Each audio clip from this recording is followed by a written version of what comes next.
Hey everybody, it's Josh over here at CFT Custom Fabrication.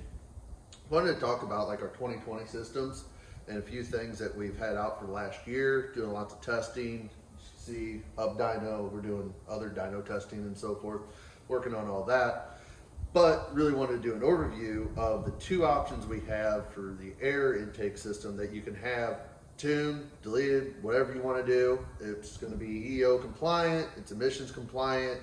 We've got over 15,000+ miles on both of the systems, kind of really working it between this truck and another one. So just kind of overview, if you want to get rid of the factory Resonator units, we've actually had these out before L5Ps came out. They're actually identical to the same thing that we have for the XD Cummins trucks. We didn't even have to change anything, but they do come with boots and clamps, and it will get rid of this unit right here. If you want to be more fancy and get all the airflow, and let's say you hate the factory unit, and we offer it in both, that's the titanium one, but we have the full aluminum air box that goes with it, still scoops for the 2020 models. Ram air hood still works inside this, and it still collects air from the front, scooping all the air too, contains all the air. We've had multiple tests with our Banks iDash on the dyno, so forth. We stay consistently dropping air intake temperatures multiple times, depends on your environment, what you're using, but it does flow more air because it is 4-inch, and like I said, we have them in aluminum for everybody too. Plus you get a reusable cone filter, so that way you can just wash your filter whenever it gets dirty, which lasts you longer. So yada yada yada. We are going to be putting together a video on the dyno comparing each and every one of these on our Hub Dyno to just kind of show you what it does. That will be in a later time. We will continue this video with the measures of how to install either one of these units on the truck. So we'll cut to that next, show you what needs to be done, how to take care of the air filter message so you don't have a message that would store and you have to take it to a dealership or have to use a high-end scanner. Make sure you turn that off before you switch out to one of these units, or if you're going to an S&B or a Banks or any other aftermarket air filter unit for these trucks, you need to disable that message. We'll cover that in the video also. Now with your vehicle on, scroll over to your settings. Then you're going to go into page options, and we want to go to air filter life. We want to turn that off. And that's how you do it. Then you can power off the vehicle. Now, to start with any of the removal of the air intake system, if you're just going to do the Resonator unit itself, it's real simple.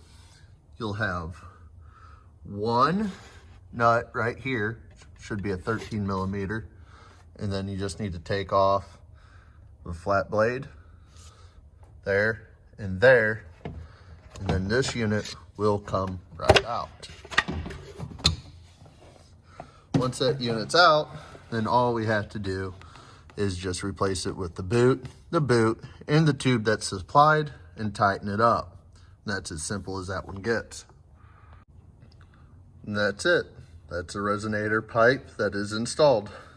Comes with boots and stainless T-bolt clamps to put in place. If you got the full unit, you'll be removing the air box also. The complete full fabbed unit comes with the fabricated aluminum air inbox. In doing so, you'll do the steps from the first, and then you'll also be removing that nut there to remove the air box. You'll also need to remove your MAF sensor. Just take note in removing, if you disconnect plug, you can have a check engine light even with the system powered off sometimes. So if you don't have a code reader to clear it, we suggest disconnecting your batteries first before disconnecting or removing your MAF sensor. You'll need a T20 for your screws to remove from there. Once everything's disconnected, you can remove your sensor and you can remove your air box. Please take note that your factory grommets that hold your factory air box in may or may not come out with your air box. If they do come out, they'll be located on these studs on the bottom of your air box. You will need them and reuse them, which they will go into the 2 hole slots that you see here. And we'll go ahead, bring that in to show you it goes there and in there. The new fabricated aluminum air box unit will simply go right on in to the factory locations. Then you just got to push it back on the rubber mounts. Once it's on the rubber mounts, you'll then reinstall the nut and washer to hold the box in place. As you can see here, the arrow dictates the flow of the MAF sensor. You can now install the MAF sensor with the supplied hardware. Now you'll just take your air filter, install it onto the intake. You'll put the boot in place, factory location.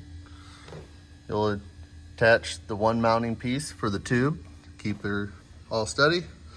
Then you can tighten everything up, put the lid in place, put the stainless hardware in place, tighten it up, start her up, enjoy. Using the Banks iDash for data logging, we have air intake temperature, ambient air temperature, and manifold air temperature being shown, all while towing our 15K camper.